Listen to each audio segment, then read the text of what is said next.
Good morning, good afternoon, good evening, everybody, and welcome. Welcome to the inaugural episode of the Security Data Operations cast, stream, whatever you want to call it. The awesome show is what it is, right? For those who don't know me, if you're new here from some other social media stuff, my name is Neal Bridges. I did show up to work today, and they did confirm for me that my name was Neal Bridges, so I am confident that my name is Neal Bridges, and so thank you for joining me today. I will be joined by my co-host, Mr. Jonathan Rao, here in a moment. But I want to take a minute. First episode, and so I got to do like a typical some of those first episode things, right? So before we get into the show today, I just personally want to thank all of you. I want to thank Query. I want to thank John, who's going to come on here in a little bit. I want to thank the entire team that helped, get a lot of this together and up and running kind of ahead of this. Most importantly, I want to thank you, the viewers. You know me, like if you're new to the stream, welcome. If you're not new to the stream, you know that I love to turn this camera on and talk about cybersecurity with all of you. And so I really do truly appreciate it. So with this new series, I just want to go over just a few housekeeping items like I always do. We do have moderators in chat. You can see security, Sec IT guy, Beard Sec. I want to give a huge shout out to my moderators, and I really like for you guys to drop some cheers, whether you're on LinkedIn, YouTube, Twitch, X, wherever you're tuning in from. Give a huge applause and a thank you to our moderators. They are taking time out of their day from their job to voluntarily support this stream, everything else. Mods are awesome. They are here to keep chat free of toxic behavior. If you are a frequent cyber and security visitor, you know that we like to make sure that everybody has a voice that's heard. We try to keep chat. We encourage your participation in chat. We do want you to participate with other cyber professionals that are in chat from across the globe. And again, whether you're on LinkedIn, whether you're on YouTube, whether you're on Twitch, we've got viewers across the globe tuned into various types of mediums.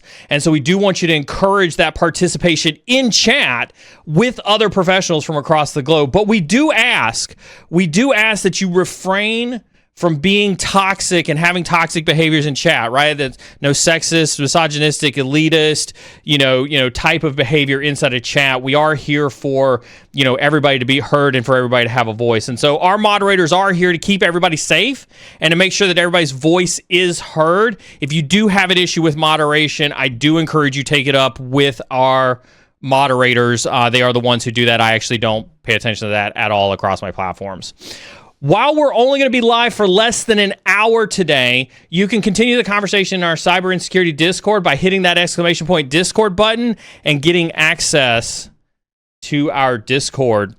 With that also being said, I also want to remind you, questions are encouraged, highly encouraged at any point in time in chat. Oftentimes when you get into shows, you oftentimes think that there'll be a Q&A at the end. We aggregate questions across the entirety of the stream, right? And so we do only have an hour, every few weeks for this topic. We may expand that depending on how the audience grows and how the topic kind of sticks. And so we may go super fast, but super deep as well as we start to cover a lot of these topics. And so please always drop those questions in the chat at any point in time as they come to mind.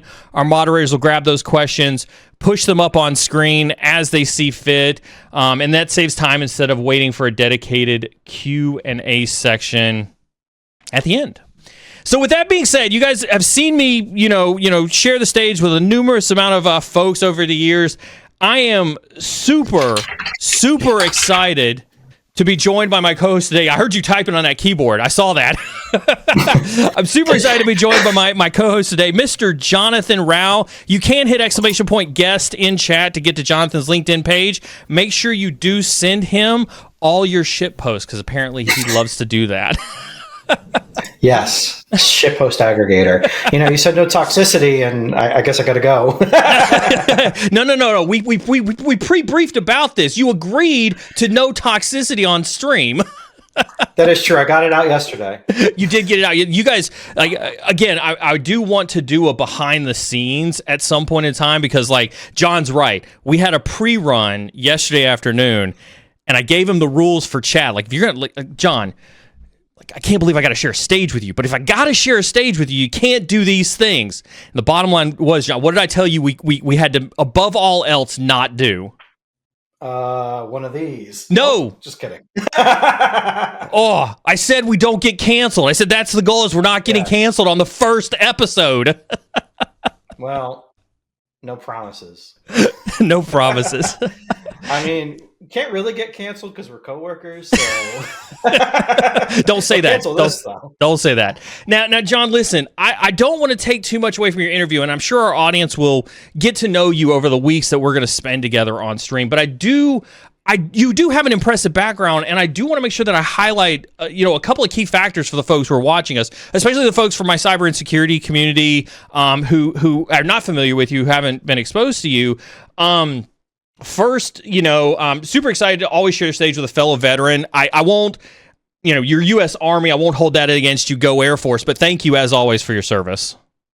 No, you. You first. But you've been in cyber for a minute. You had a lot of great roles. You've worked for Nationwide Insurance, Blue Cross Blue Shield. You did a small stint working for AWS Security Hub, which we could talk about AWS Security Hub for those who haven't. You've worked with Cisco after the company that you were a CISO of got acquired by them, and now you're at Query as the bad idea factory. Oh, shit, that's our internal job description. I'm a distinguished engineer. Yes, I distinguish myself in bad ways. What is a distinguished engineer? For those who are listening, like how do you see that title? Kind of, what does that mean for you? Oof. Well, I got a caveat at that it's not a real distinguished engineer because my hair isn't gray enough. Typically that's. Is that, like is that a plug at my hair? You know that this is medication. I find that's a HIPAA violation. I find that offensive. Is it security rule, privacy rule, or breach notification rule? There you go. Yeah, don't make me relive those days having to be like, why are we signing a BAA? I'm not a covered entity.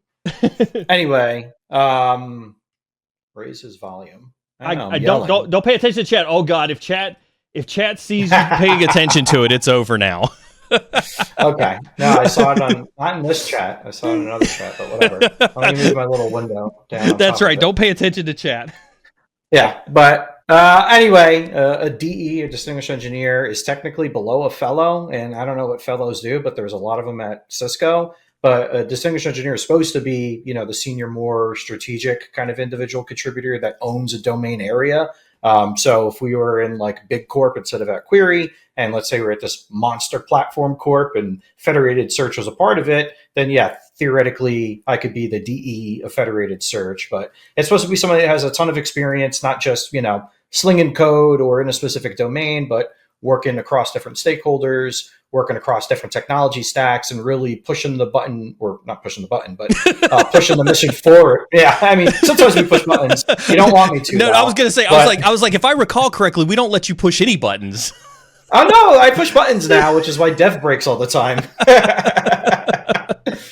But no, I mean, you're supposed to be pushing, kind of the pace for, let's say, like 6 months in advance, right? Like you're supposed to be like the guy when it comes to the tech stack. Our DEs at AWS were like, on the security side of the house, underneath the AWS CISO, our DE Brandywine probably forgot more about cloud security, let alone AWS security, than anybody could really hope to know, right? It's kind of like the old guru in the corner, which I'm not. I just, they didn't know what else to call me. So like, hey, you want a fancy title? I'm like, hell yeah. I joined a freaking startup if you're not going to get a fancy title. So what was it like to work in security at AWS?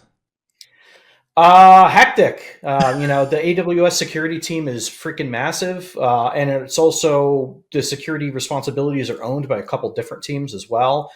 So if you've ever put keys for fun or for not so much fun on like GitHub or something, you've probably gotten yelled at by them. Like, hey, we disabled your keys. Stop putting freaking, keys in GitHub, knucklehead. So there's like global trust and global security. Those teams are separate from AWS security.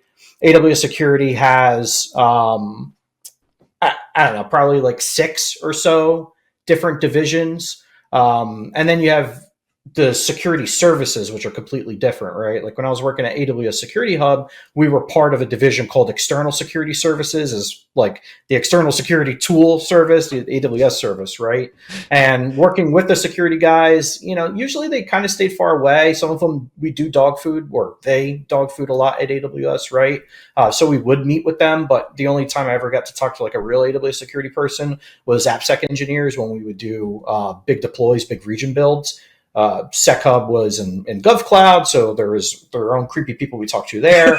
We were in Snowfort regions, and I don't even know if I could use the word Snowfort, but it's in reference to the ISO B, and I guess ISO F and ISO E partitions of AWS, which, they're not really secret. Those are the secret, top secret, UK MOD, and I believe some other ISO F is in US Southeast 1. So that's a new one. I assume Homeland Security. I was going to say, that's probably soft ops down there with everything. Yeah, exactly. Between Tampa and Fort Walton Beach and Eglin and stuff like that. Oh my God, don't talk about that to me, bro. I spent too much time at Southcom.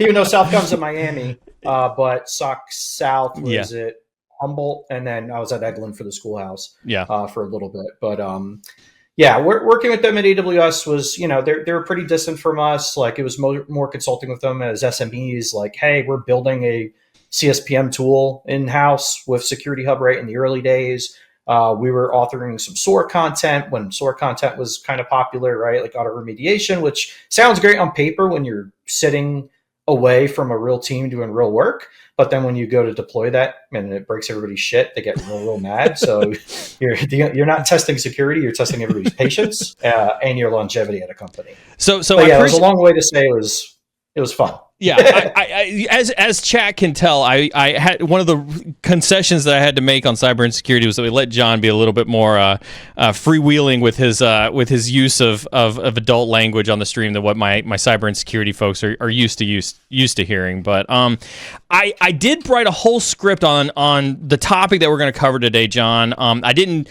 as always, I don't tell anybody who's coming on the stream what it is that we're going to talk about, but some pretty interesting news happened in the last 24 hours. I don't know if I'm sure you've been paying attention. I'm not sure if anybody else on the stream has been paying attention, but Palo Alto has chosen. I wrote a LinkedIn post on this. You're welcome to go check out the LinkedIn post if you're seeing this. But Palo Alto chose to integrate QRadar with their solution, and Exabeam merged with Logarithm. Now, I have my own cynical thoughts on these. I've used 3 out of the 4 technologies. I'm not sure what your usage has been, but overall, what are your thoughts on this?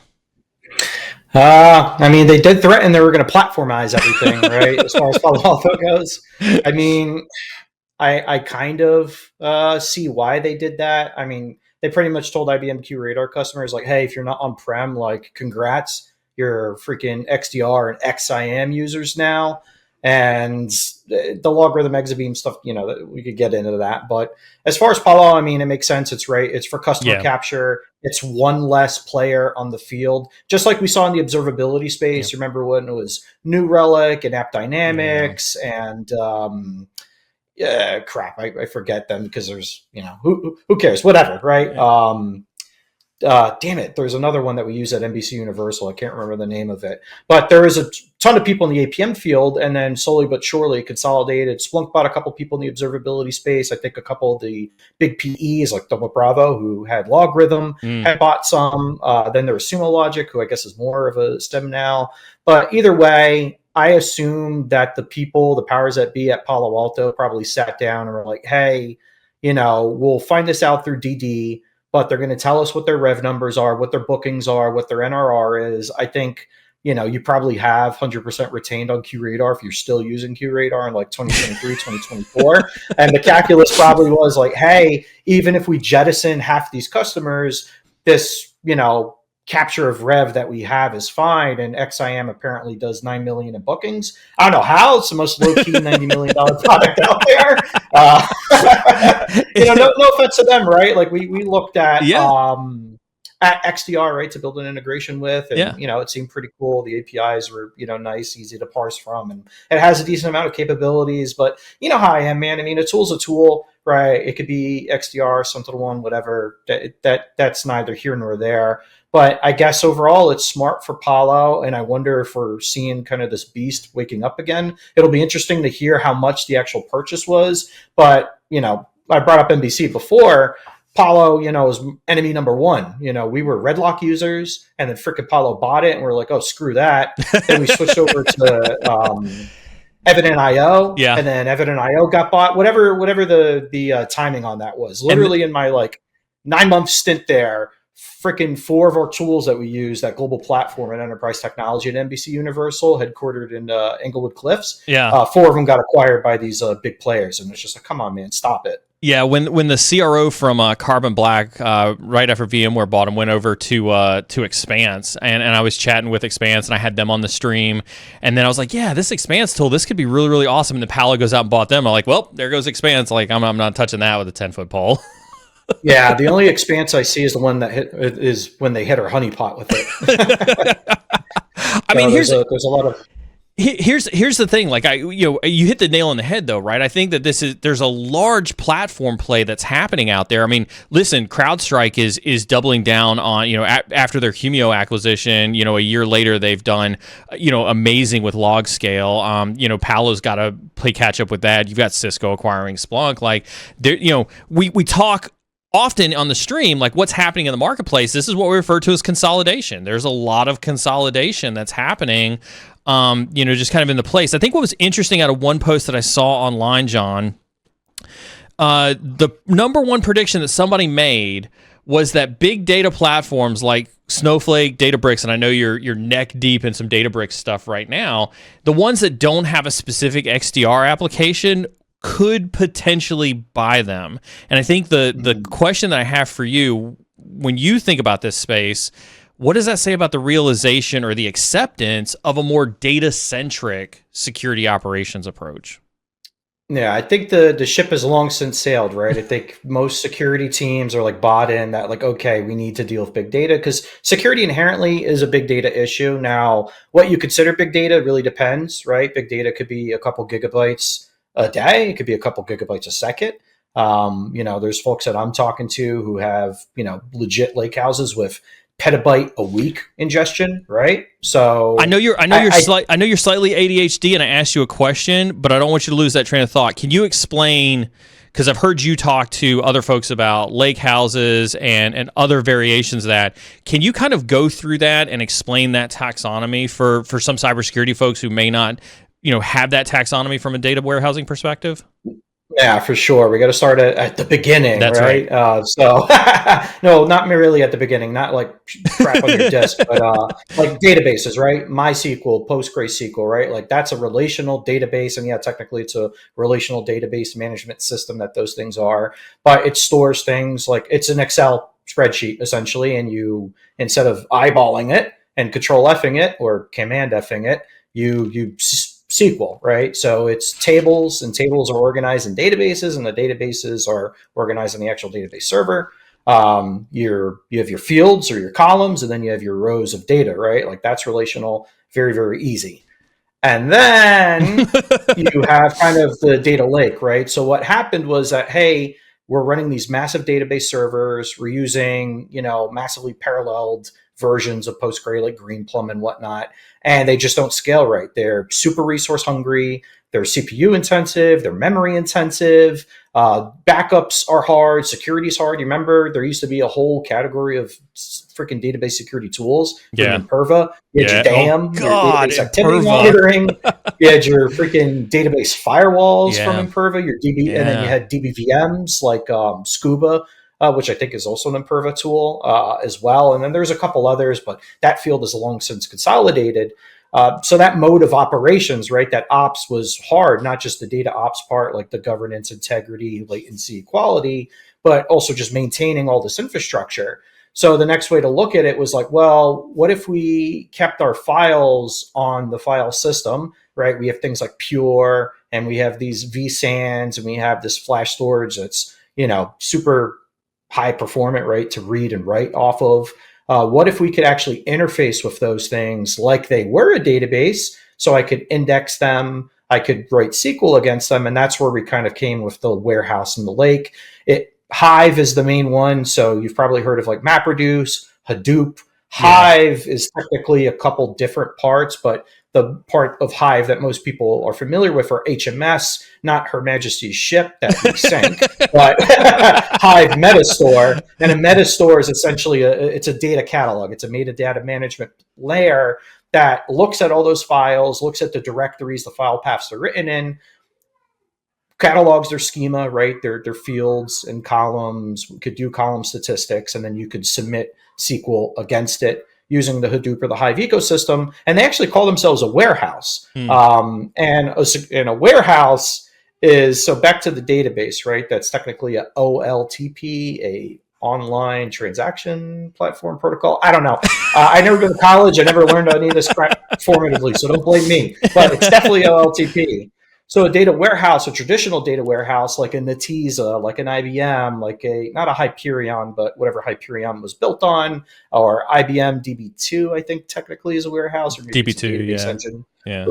Who cares, right? But a warehouse is supposed to be for OLAP, online analytical processing workload. So it's very column oriented, right? So that's when you have all your hundreds of freaking databases and you're contributing up into the warehouse. So that's really what warehousing was supposed to be. Warehousing is just a big brother database that is column oriented versus, being more row oriented, being more hierarchical, like a regular database. And then again, Hive called themselves a warehouse. I don't see that. I think of them more as a lake. And a data lake is actually the sum of parts, right? So you have to have a meta store, a metadata management layer that's able to catalog flat files. But the idea behind a lake was, and there's a couple like really weird, I don't know what you call a biologist who studies lakes, but there's different types of lakes. Yeah. Like you got the freaking, is that like a lakeologist or something? Yeah, a lakeomancer, whatever, a theurgist, who knows? But there's different types of lakes, like the Caspian Sea, big giant thing. That's technically a lake. The Great Lakes, they're lakes. It says it in the name. Hence the name, the Great Lakes. Hence the name. It's like this is kind of an ocean, but there's different formations. So I saw somebody try to talk about like lake and water systems, and estuaries and silt, and I'm like, what the Nile Delta shit is this guy talking about? But anyway, the idea behind a data lake was like, okay, we could interface with all our flat files because we're putting them on these servers, right? We have our syslog, we have our Windows events, we have our freaking, our antivirus logs, right? We have our IDS or IPS, like all these old freaking appliances we used to use. We would dump the logs and we would use things like MFTs, right? The mass file transfer services to pick a bunch of them up. We'd have cron jobs, and then they'd this is what I remember, right? Because I remember this conversation. I was working with an MSP out of Michigan, and they were building a lot of their capabilities from scratch. They were doing it on the Elastic Stack, but they had to have a ton of data engineers, just to figure all of this out. And I remember like leaving that experience and going to PwC, and as I started to consult with larger enterprises, I clearly saw, this was probably 2015, 2016, around in that area, there was almost two types of enterprises that I would see. You'd have your traditional enterprise who was like, we've got a ton of devs, we've got a ton of, IT folks. One of the companies I worked at had a $3 billion IT budget, and that wasn't counting all the e-commerce stuff. And so they would say like, listen, I can build you, like I've got a ton of teams that can build you a lake, they can build you a data lake, you give us some sample security data and we'll format all that stuff, we'll parse it, we'll smash it into a security lake, and then I got a couple of, dozen UX guys that will go and write you a UX for it, and you can search all your security data. And I remember there was that cohort of folks, and then there was the cohort of folks who looked at that and said, man, screw that. That seems like a lot of work. I'm just going to go buy a SIM and have a SIM do that work for me. Yeah, I mean, and they still do, right? Which is why the SIMs keep getting bought. And I think a lot of it depends on, kind of your appetite, what you're trying to achieve, what outcomes you're trying to drive for. There's industry regulatory compliance stuff. There's internal corporate compliance stuff, GRC, little c compliance, whatever, that, will dictate how long we have to store things, so if we're paying for the storage, you might as well pay for good storage. Or if you're more kind of action oriented, like, right, you're an MDR, you're an MSSP, you got to get at a lot of data real quick. So you're probably going to use a traditional kind of Lucene or index-based SIM. But to go back to me yapping about lake houses and whatever, so, a database is just an Excel sheet hosted somewhere else with a lot of crap on it. A warehouse is like a really big Excel sheet, except it's a pivot table. And a lake is if you had Excel and CSV and you wanted to access it for one freaking Excel sheet, then you have some metadata management store from there. So the lake house it's an amalgamation, lake and house. And really the term is supposed to mean, it's a warehouse that could handle kind of that unstructured, semi-structured raw data you would have in your lake, right? Like that sediment, all the freaking fish skeletons would be your raw data. Some people call it a medallion model, right? Like you have your tin and your bronze and your copper and your silver, and you're supposed to keep transforming and enriching and making the data better until it's in a gold layer, and you could run your ML and your AI and your analytics and your BI. I think a lot of that is crap. Why don't we just do what the warehouses did, and you would have a warehouse table that was the sum of multiple parts, multiple reporting databases downstream, and then you ran your columnar kind of heavy duty workloads against it. So the lakehouse is kind of in different modes of operation now. You could theoretically think of, a lakehouse stack built on Amazon Redshift. Amazon Redshift is a proper OLAP warehouse. Now they have the ability with Redshift Spectrum to connect into AWS Glue. And AWS Glue, for all intents and purposes, it's a bunch of services inside of it, but the data catalog part is Hive Metastore. It looks at files inside of S3, and it's like, okay, let's, in this directory in S3, this Parquet file, this Avro file, this JSON file has these key value pairs, and then you could use something like an Athena, Trino, Drill, Dremio, Starburst. God, there's too many of them to even count now. Analytics engines, right? So again, it's a sum of all parts. So that could be a form of a lakehouse, but then you have lakehouses like Databricks. Databricks is a proper OLAP warehousing tool that does use S3 as its storage layer because it's cheaper, it's faster, especially with the directory buckets. But you could have federated services, so you could create a representation of another warehouse. And inside of our Databricks at Query, we federate into BigQuery, we federate in a PostgreSQL, and then we could also federate from those into S3. But then you could also have S3,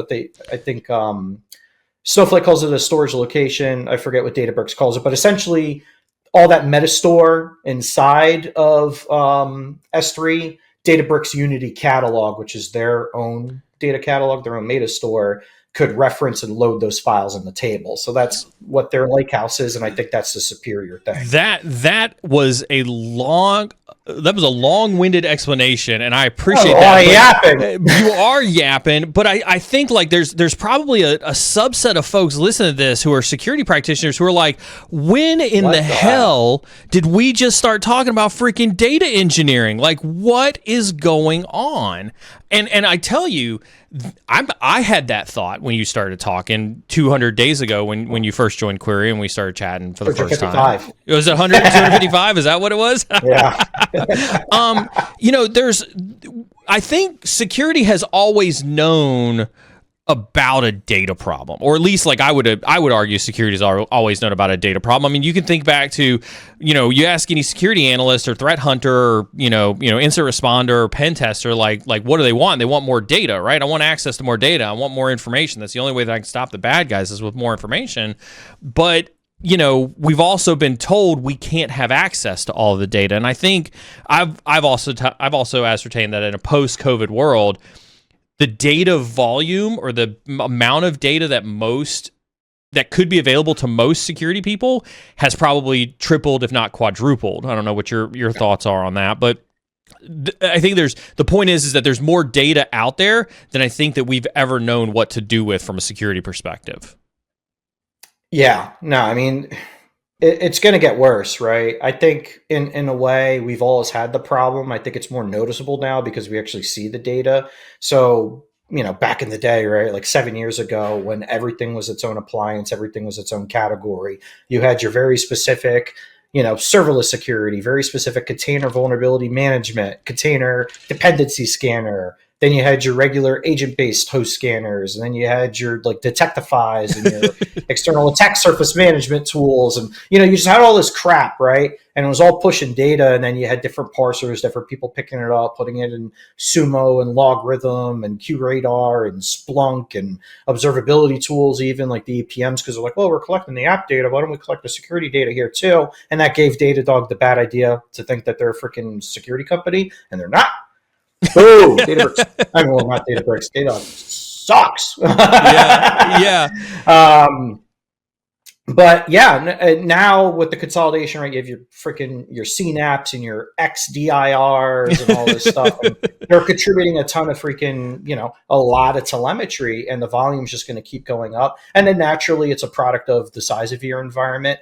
But now that it's so easy to collect this stuff, right? I mean, think to, if you've ever had to manage like a big ESXi environment or a Hyper-V environment, like something virtualized either, the DoD side or otherwise, there were ways to like get at the telemetry there, except it was super hard, and like the IT ops or the NetOps team would keep it like, no, you go away. That's right. That's right. This is our data. We use it for observability and troubleshooting. Yeah, it's like we use it to make sure that our SNMP doesn't go into the QRFP with my BGP. It's like, okay, whatever, nerd. SNMP. But I think that's the point, though, right? It's like it's going to get worse. Like it's going to get worse before it gets better, especially. And I think that like you see this acceptance. Like I go back to the Palo Alto, QRadar, Exabeam logarithm thing. There is an acceptance that these platforms have to figure out how they're going to solve this data aggregation problem. Yeah. And really, it's not so much, I think we solved for all the ways that you could potentially store and even move the data, right? I mean, if you look at like just the ETL space, there's dedicated security. So hold on, what's ETL? Just for the security guys who don't know. Extraction, transformation, loading, which is I take a data, I take a bite out of it, and then I put it somewhere else. Then technically there's extraction, loading, and transformation, ELT. And then there's even a reverse ETL, which is ETL, except you're taking good data, like from a CRM tool, a customer relationship management tool, like a freaking Salesforce, and then you're doing something else with the Salesforce data, right? So that's what ETL is. Essentially data moving and enrichment and transformation. There is dedicated tools in the security space, the Cribbles and the Monads and Tenzier, and then there's a couple other of them, but those are the main three. And then if you look at the data space, you have things like Airbyte and Fivetran and DBT and Orchestra, who all have different parts of ETL, like orchestrating the jobs, doing the transformation, doing the loading, doing the extraction, doing the parsing and whatnot. So between that and like places to put it, lake house, warehouse, swamp, fire pit, freaking, somebody in chat said just put the data in dev null. Yeah, I mean, essentially data fire pit, dev/null, who cares? It's like, yeah, we'll store that data for you, CISO, and just send that right into a black hole. So since you invoke the almighty CISO, I do think this is a great opportunity to really kind of like wrap this into a taxonomy that I think is really starting to make its way into the social sphere. And I say that because we just saw another LinkedIn post today that's using the hashtag SecDataOps, and you can see the hashtag down here. And this started for you, and this hence the joke that we make, Chad, about John and his shit posting, right? But this started for you, this SecDataOps thing, as a shit post while you were at Lightspin. Like, can you kind of talk through like the impetus behind this manifesto and like what it meant and how you got there? Yeah, so I'm not kidding, right? Like I never learned any of this crap formally, and I'm still learning, and I still change my opinions about these things. Like when I was at IHS Market, I was fighting tooth and nail to prevent Snowflake from getting brought in. And this thing's a meme. It's another Netezza. And now, I'm a decent Snowflake fan, but I'm liking Databricks better, even though I talk a lot of shit about Databricks. But anyway, yeah, I had the same unenviable role that you have, right? I was a CISO, except the company was also global. Most of our work staff was in India, but we had UK, we had US as well. And I'm coming in here, I'm like, I don't know anything about GRC and privacy, and I'm running it. I don't know anything about endpoint. I have to learn M365 v5, all this crap. And, I went with like what I knew, right? Like, hey, let's shift left and let's, push to build better golden images and let's put EDR everywhere and let's fill up all our threat lists with IOCs and prevent everything. And it was making everybody's patience really, really thin when they were waking up to all these new ASRs, attack surface reduction rules, and crap from M365 and whatnot. And I was like, man, there's got to be a better way to do this. I'm like, how about instead of me relying on these stupid freaking tools that don't really understand what we're doing, that are going to, pop hot for everything, right? Like one of my coworkers, Gefnit, she was our security researcher. Her and her team were exploiting malware. They were building malware. They were breaking into AWS, like into the Aurora service, like into the AWS account using their own log forward utility for PostgreSQL, right? Like they were doing some heavy stuff. And every day M365 would like blow up their malware, block their computers, change their passwords, apply. They would do it. They would do what they were designed to do. Yeah, exactly. It would secure it. And I was like, okay, this is fun, except I don't want you to do it. And I was like, what if there was a way where a security team could like collect all this data? It was stored really well. And you could actually take action on the things that are important to drive the outcomes that you care about. Like, I don't know, maybe reducing container vulnerabilities for stuff that's publicly facing that could be reachable. Because who gives a shit if your container has 500 vulns, if it's a simple task that runs and then it detonates and it's only on your computer. Mm-hmm. I mean, I'm sure there's somebody out there like, well, actually, here comes somebody from CISA. Yeah. Your agency is fake. Your agency's fake. Take that flag down. all the hardcore people are going to be like, no, you can't have any vulnerabilities on the desktop. Delete your Chrome. Dude, we had 3.6 million vulnerabilities that we kept track of at IHS Market, and that was just from white source and ECR.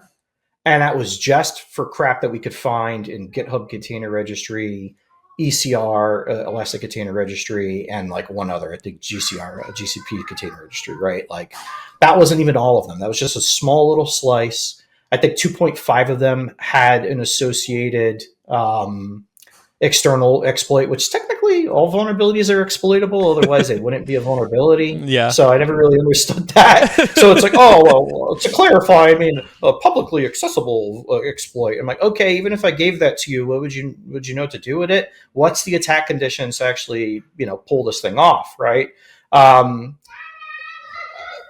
So there's, just, I don't know.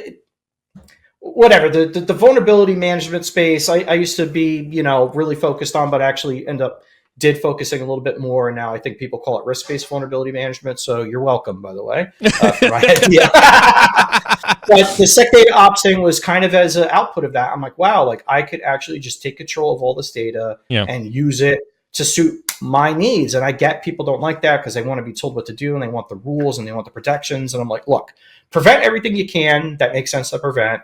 If you have to detect on it, it should be for a good freaking reason. But everything else, like your own analysis, your own hygiene, your own compliance controls, environment that you need to build out, you need to do that on your own. And that's really what SecDataOps was for. And it was me more making fun of DevSecOps. And DevSecOps is something that, we pushed heavily at AWS. It's something I talked about. I authored a ton of content on it. I talked about it a lot, and then I realized like this doesn't work. All this does is make everybody miserable. Us and our 3.5 million vulns, the freaking 900 different products we have that all have different dependencies and different needs and different requirements, and they all, are just listening to me yap to them about these vulns and stuff. I'm like, man, like there's got to be a better way to do it. So it started as a shitpost. I'm like, instead of like bothering devs, how about we become data people, right? How about we learn about all this data crap that actual real data people do, and security data will always pale in comparison. Like I don't care.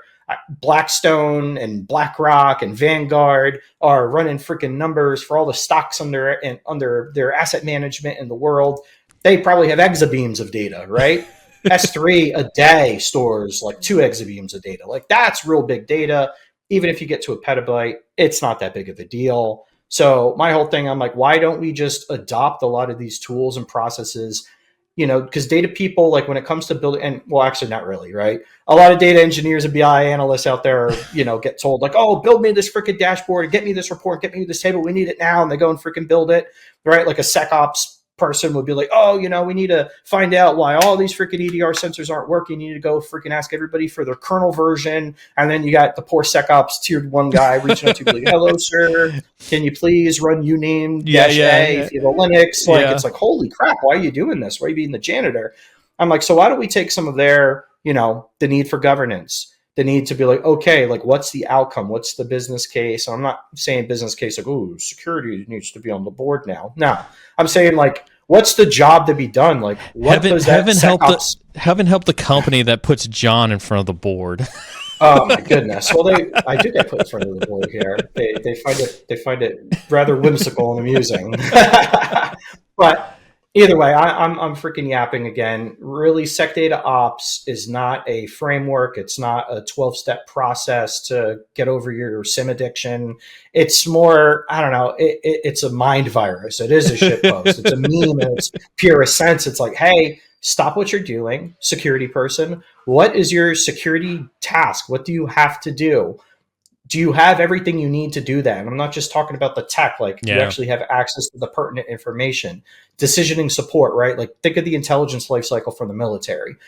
At the end of the day, there's some freaking analysts that are sourcing some data point. Maybe it's a mass center and they have some hyperspectral freaking butt probe that's collecting butt evidence. No, intergalactic. John, we talked about this. Whatever, man. I mean, it could be I'm pretty sure mass centers are into that. I know one of you are listening. You guys are weird. Or your SIG inters and they're listening to people's radio. They're like, oh, ones and the zeros. Oh, I think the terrorists are financing a radio storm. Oh, whatever SIG inters do, right?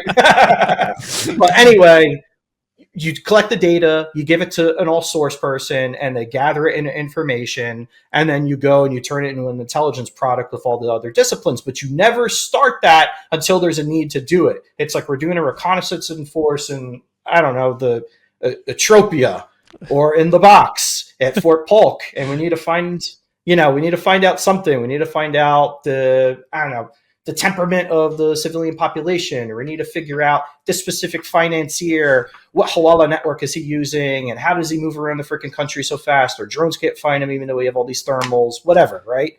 But the thing is that there's always a job to be done that's tied to the need to get that data, to turn in information, to build intelligence, to help with decisioning support. It's never going to give you 100% of the answer. And that's the other thing, right? I think a lot of security folks are like, oh, but the detection didn't work. I don't know what I have to do. I'm like, yeah, it's just to help you support to make a decision.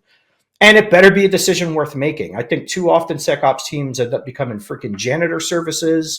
Engineers become these freaking, they get stuck in these cages, and it's like, we'll put you in front of a freaking dashboard and you're not going to know how to do anything. Architects just get told to learn 5 AWS services, right? I think there's a watering down with all this freaking data that's getting put out there. And that's what SecDataOps is. It's making good use of the data. Oh yeah, you hit on a couple of things. You hit on a couple of things that I definitely want to yank your chain on. But first off, Walter over on LinkedIn says Jonathan casually throwing in a CISA troll there. So somebody really appreciated your CISA troll on that one. Fake agency.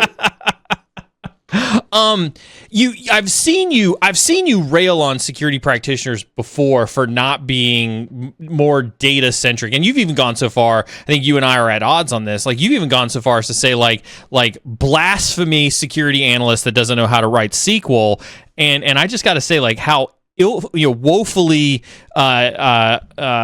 ill-informed you are if you think that you're ever going to get a level 1 analyst to like become the level of SQL master that you are.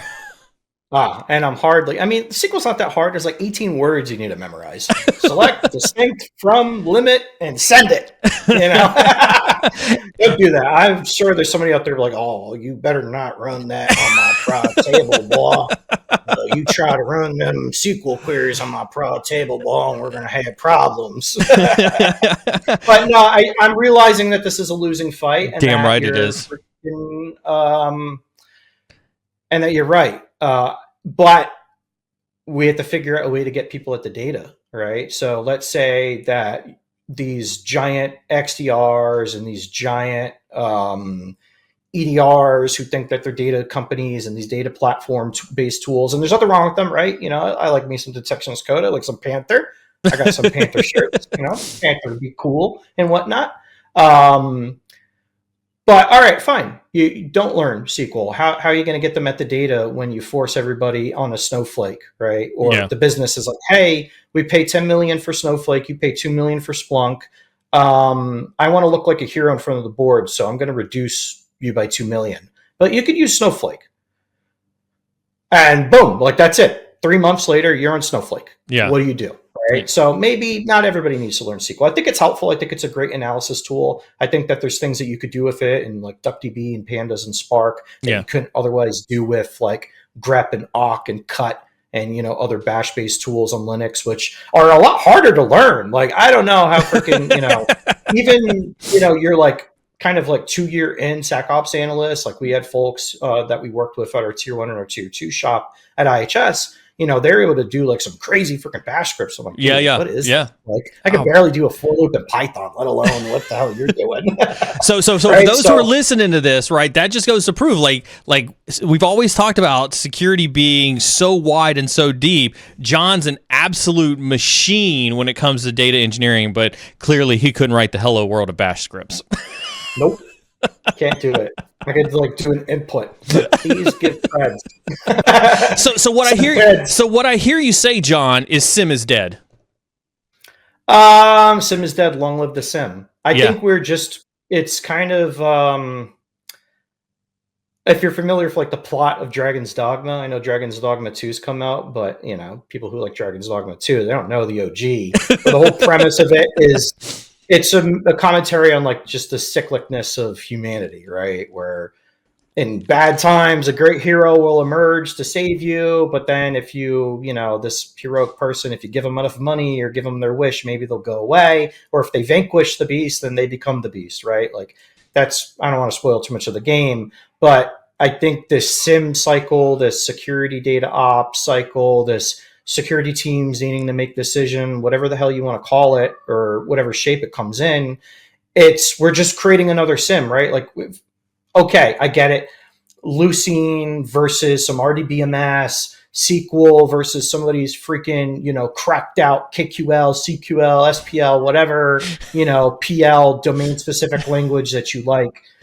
Are they really any different? Yeah, there's technological difference, there's speed differences, latency, IO and stuff, but really, it's just the same thing in different clothes, except the problem is where we were able to take the analyst in the early aughts or even in the 90s from grepping and awking around the world on freaking Fedora to, hey, here's a QRadar. Can you spell QRadar, security person? Ooh. Even though a lot of the security folks back in the day were, system admins and IT folks who just got, hey, they're like, hey, pal, I heard about this cyber thing. And we need you to do it. Yeah, tap on the shoulder. You want to serve your corporation, boy? So now we're doing the same thing, right? It's brave new world, and you have to, use these big warehouses and these big data tables, and you're learning what a petabyte and a millibyte is. But the difference is, how are we going to let people learn them? And shift supervisors here. Give me that. This is a donkey. Where does that one fit in the data model? Maybe that's, donkeys are stubborn. I think that's the official freaking mascot for SecDataOps. Like, you got to be a stubborn MFer to be doing any of this stuff at scale, right? And we're kind of doing it. But no, I think long live the SIM, man. Like the XDR, the EPP, whatever, the next gen SIM. I hate all those terms too, but we got to play the game, whether or not or CSMA, cybersecurity mesh architecture. I'm like, what's the architecture? Whatever form it comes in, I think we're doing the industry a disservice. Now we have to have AI explain things that the tools are doing. You remember like 2019 and 2020, like during like COVID RSA, it was like, next gen ML, NLP, and heuristics. Before there was really an AI and ML, before there was like AI, there was ML, and when there was ML, there was still a lot of noise being made about it. And then now it's like, I guess that next gen super freaking secret scroll smart ML stuff isn't so good, where I have to slap a GPT 3.5 turbo interface into my freaking tool. to tell your poor analysts who are just drowning in all that bullshit that you create. Like, oh, please explain to me why this thing is bad. It's like, I shouldn't have to explain it. I thought it was next gen ML. What happened? That's right. That's right. The Sim's not going anywhere. It'll be a different interface. And look, they're already doing it, right? There's projects out there. Hugging Face has one. I think there's one on Bedrock using Amazon Titan. Bedrock is the Gen AI orchestration, authoring super platform that AWS has, an answer to Claude Opus and all those other guys, right? They have NLP, or natural language processing. So, I mean, large language models are inherently good at that, right? Like, they know all the SQL, and theoretically you could ask it like, hey, I want to find this field in this table. And it might be good at it as long as you remember to add comments to your fields inside of your warehouses and your databases. And it's pretty good at writing good SQL and using partitions and whatnot. So maybe that's the play, but I don't know. I feel like there's more. I don't know enough. I think we're still too early in a lot of this, right? I think if I were to kind of come back to, and so, folks who are listening to this, like I hopefully you guys have got a lot out of it. Don't forget to drop any questions in chat if there's anything that you want to talk about. We are coming up to the top of the hour here. But I think what you're describing, what we're on the precipice of, is a shift. Is SIM dead? No, absolutely not. Like, I think that there's always going to be a need for what I would refer to as some type of centralization. And I think that that's a different statement than I probably would have used, I don't know, 4 years ago, 5 years ago, something like that, where in security, the only concept of centralization really came down to the SIM. And so what I think we're seeing, the model that I think we're seeing now, or that I think we're seeing emerge, is an architectural choice, a security architectural choice that says, hey, SIM used to be the only answer. Now there's other answers, and I think that's what people are seeing, is that it's becoming more evident that there's a need for other answers to that question, and that SIM isn't the answer to that. Yeah, I think the freedom of choice, though, is important. I think you could still use a SIM, right? I mean, inherently, there's nothing wrong with Splunk, right? Like, let's take a step back outside of all the zeitgeist and the griping. Is Splunk a bad tool? Like, the technology, I don't care if it's Splunk, Splunk ES content, or Splunk Cloud. It's not bad. Yeah, they've been doing it for a long time. They've innovated a lot. For a dang long time, since 2004 when it came out, and people were making fun of them in 2004. Like, oh, new Splunk wants to do a search party on your data. I'm like, search party. Pretty good at the search party thing, right? Yeah. I think the issue people have is, I don't know, it's kind of like everything else. It's like sports. It's like UFC. It's like, your favorite way to smoke something, cook something. There's like 1% of people doing it who actually use a SIM. Meat people, not even meat. I saw somebody thinking about that. There's always like opinions about it, but what it happens is like there's like 2% of the people cooking the thing and 98% of the people commenting on it, right? And I think that's what happens with Splunk, and that's what's going to happen with these new platforms in freaking 5 years from now, right? Where it's like, oh yeah, I heard Splunk is expensive. Yeah, I heard my cousin's best friend's dog's babysitters, estranged freaking concubine said that Splunk is bad because Splunk be costing too much money. You hear? It's like, all right, maybe, right? But like, is it slow? Does it have bad parsers? So, and I'm not trying to be a Splunk fanboy. I think Sumo, QRadar, Logarithm, Exabeam, whatever, all the other stuff is probably fine because there's people using it, right? There's people paying for it. There's people clearly who find value out of it. That Palo Alto has to freaking, they got to wake that scary looking dude that they got running the company, get him out of his Ferrari and be like, oh, sir, there's the SIM people. They're eating our market cap. Our TAM is suffering, sir. Execute order 69 and take the QRadar customers and smash them on the wall. Put them in an XDR. There's a cynical side of me that's like, what's the cheapest one that we could buy? IBM's always looking to get rid of some shit. So I think, oh my God, yeah, they divest everything except with what they're good at. Maybe we'll see the same from Cisco. Who knows? Like, because they got a lot of kit, right? I mean, my experience with Cisco from like DoD days was I knew them as a telephone company. Like, that was it. Like exactly. all of our Sipper VoIP phones were those big ass freaking whatever, the big giant VoIP phones, like, like the ones with the dial and stuff. Not one of these, like an actual telephone that you could absolutely beat the shit out of somebody with. But now, you can't even do it anymore. Can't beat somebody with a Pixel 8. That's besides the point. So SIEM aside, I think that we're going to see a reduction. We're going to see consolidation. Cisco bought Splunk, and Splunk had already eaten up like 3 other freaking people. Yeah. And then, I think there's a couple others that are still out there, but, QRadar just got eaten.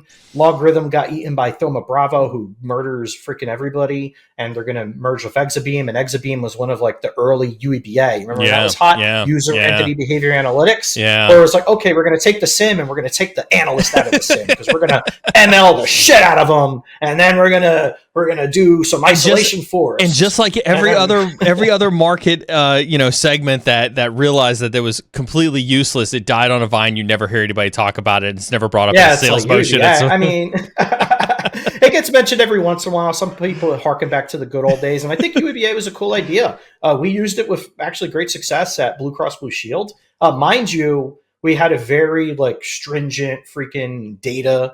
It wasn't SecDataOps, but it was data oriented, right? And we were collecting signaling from 77 different security tools. So that stat tracks, the average 70 tools, but we actually got all the data centralized into a Netezza warehouse, and then we plugged a UEBA tool on top of it. I forget who we were using at the time, but I think we had bought that warehousing solution on purpose because they interfaced with it.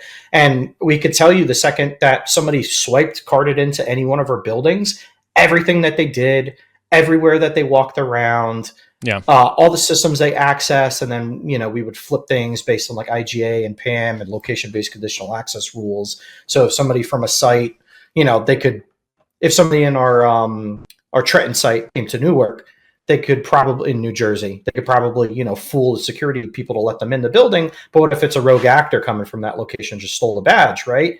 It was all about the separation of duties and not what it was for. But anyway, I think that, largely like the indexed ingestion, heavy spend is priced out, not so much dead. I think it's priced out for more people because the data volumes are way too high. I mean, your average freaking vulnerability management tool is just creating so much exhaust. And then there's like 7 different types of vulnerability management tools you have to buy. And then you have to buy an ASPM tool to manage it. Yep. And that has exhaust. Then you have a CNAPP tool, which is like 7 different tools put together. And then you have your EDR tool. I mean, just having M365, Defender 365 Plan 1 or E3, E5, whatever. If you turn on the Defender XDR integration in the Sentinel, you end up getting freaking, 100 tables, built into it, right? Like that's a lot of data, and that's 100 tables per sensor, right? And you got 30,000 sensors. That's a lot of data. So if you try to ingest that, 50 gigabytes of data, unstructured, right? Like you're not doing anything with it. You're probably not pre-processing it. You're just sending it to the SIEM and then hoping that you can wildcard your way to victory or detection rule your way to victory. Every Splunk guy's over there like, ooh, he just, oh no, right? But hey, look, I mean, it's truthful, and that only happens because, again, people don't take a data approach to it. It's like, do we need all 100 fields in my system process login data table from freaking EDR? Do I need all these? And then is the regular Splunk ES content that's, looking at just a regular rolling average, is that good enough? Is the telemetry that we have, is that going to support what we need to do? And what are we even doing? Yeah. Why are we looking for APTs? What even is an APT? What's state sponsored? There's like technically 12 categories of state sponsorship involvement, right? Like there's just a lot of busy work. And again, that goes back to, I think the industry is dumbing it down. And I don't want to attack marketers and sales folks. Like they have a job to do, right? At the end of the day, we're at a startup too, right? Like, I don't care. I'll use all the acronyms if that means I could drive around in a T72 on 25 acres and have a freaking goat farm. All right. Before I can clearly tell the T72 references are about to come out. So we've talked a lot today. Hopefully, we're coming at the top of the hour. There is I think there's a really good question that I want to send your way that I think is super interesting. But I think if we were to have to define what the heck is SecDataOps, we're really talking about the convergence of of traditional security operations with this modern day, data ops approach. There's clearly a need. There's a lot more data than I think people have realized, and just keeps expanding when it comes to security. You need to figure out a way to get a control of your data. And I think that the vision that I have for this as we continue on is to talk through lots of different strategies, lots of different ways that SecDataOps can be employed at organizations, what it means to kind of make security teams more effective and more efficient as we go on. What kind of, did I miss anything? And does that kind of align with what you think that you hope people kind of walk away from with this?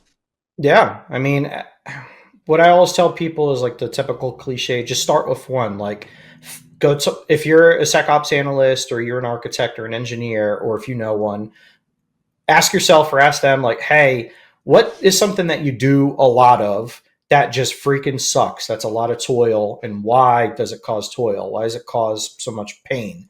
Is it because you don't have access to the right thing? Is it because you don't have access to the system? People are avoiding you. You're getting ghosted. What is it? Try to find one that actually has like, I wish I had access to this. Or, we have this on board in our SIM or in our lake or in our warehouse, but it really sucks. And then just pick that as your first project, right? And then if not, just get used to the tools. Things like Pandas and Hive and Spark, Athena, BigQuery, Snowflake, like none of that stuff's going away freaking ever now. I think it's here to stay. It's worth learning some of that. And hopefully we could, talk through like brass tacks and like, clearly demonstrable stuff. I have 2 blogs out in the Query blog for Iceberg series that, are a little bit too long. And by a little bit, I mean, they're like 30 pages. They are like, I've reviewed them. They're a little bit too long. They are too long. I can't help it though. I hardly have time to write them. So it's like, why not write a lot? But the takeaway, it's like, look, ask yourself if you're using data right, and I hate data is being a buzzword now, but is the jobs that you're doing today, are they made easier or are they made harder by the inclusion of data? Yeah. And if it's easier, do more of it, find out the next job to make it easier. And if it's harder, that means you're doing it wrong and you need to figure out something in your governance process, something maybe you yourself need some extra training, new people, or maybe the tech is bad, right? Yeah. But it's a continuous improvement workflow or mindset more than anything else. Awesome. And I think it's worth it because we're stuck with it. We are stuck with it. Awesome. I do want to be respectful of everybody's time. We are in the middle of the day, and I do truly appreciate everybody. I know we ran a little long in the intro. I promise we'll skip through a lot of that stuff as we get into the groove of doing this. We will be doing the next one, John, I think 2 weeks from now. 2 weeks. Every 2 weeks. Yeah, every 2 weeks about this same time slot. Make sure you got those notifications on. If you want to continue this conversation, hit that exclamation point Discord. Get access to the Discord channel. Follow John. Hit exclamation point guest in chat so that you can follow John on LinkedIn. Go send him all your shit posts. Send John all your shit posts. And John, thank you so much for joining in with me today. I can't wait to talk about this with you again in another 2 weeks. And for everybody else out there, we'll see you next time. Hoo-yah.